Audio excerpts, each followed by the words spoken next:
Back to the present, Belarus has told its citizens they should abide by Georgian laws when entering Abkhazia or South Ossetia. The Foreign Ministry says visitors should only use entrance points on Georgian territory. Well, since the early 90s, Abkhazia and South Ossetia have been de facto independent from Georgia after claiming sovereignty. Although it wasn't until last August, after Russia helped repel a Georgian offensive, that Moscow officially recognized their independence. But Belarus didn't follow suit. It has recently been involved in a series of trade rows with Russia, which imposed bans on milk and meat. Let's get more on this, talk about what's happening to Dmitry Polikanov. He's from Russia's Centre of Political Studies. Mr. Polikanov, thanks for joining us on the programme this afternoon. Well, now, after Russia recognised the republics, as I just said, Moscow was expected Belarus to follow suit. That didn't happen. Is this, therefore, the reason why relations seem to be deteriorating between Moscow and Minsk right now?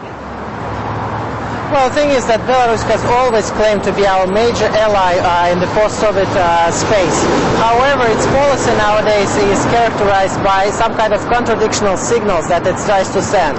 So Belarus is allegedly now following the same multi-vector approach as Russia has been always proud of. But however, it looks quite strange because the country's economy is quite dependent on the financial aid from the Russian Federation.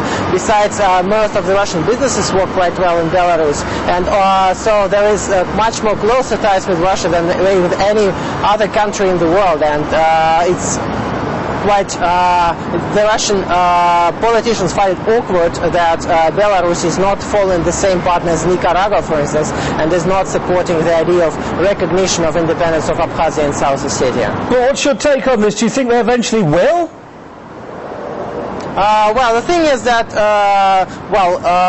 Russia tries to insist on this, but however, Belarus has always been fond of bargaining. So maybe we are now witnessing another stage in the Russian-Belarusian relations when Belarus, by undertaking such steps, tries to indicate Russia that there should be more, for instance, less rigid steps taken concerning Belarusian milk and beef and so on.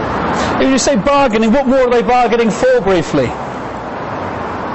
I think that bargaining is just quite typical of Belarus. This time it has more probably trump cards in hands, simply because Belarus has recently been integrated into the European assistance programs, so it's now becoming persona grata in the capitals in Europe, and also had some visits from the United States. So unlike before, for instance, when Belarus had to strictly follow the instructions from the Kremlin, now it has more field for maneuver, I would say. Let's take a minute out just to look ahead. Where do you think relations are going to go from here? Are they likely to further deteriorate? And indeed, what would Russia, what plan is Russia likely, or path is Russia likely to take? Well, Russia quite right now is keen on taking quite harsh steps with respect to its allies, which are not somehow respecting the obligations under the alliances. However, I assume that taking into account the long-term perspective, Russia should somehow get prepared for formulating new policy towards Belarus and towards other countries of the CIS, simply because they are becoming more and more independent in what they do, and they have their own national interest afterwards, and they should also be taken into account. So Russia should also try to be more flexible in its approaches, rather than simply trying to give orders and commands to its former neighbors. Dmitry Polikanov from Russia's Centre for Political Studies. Good to hear your thoughts on the programme today. Thanks for being with us. Thank you.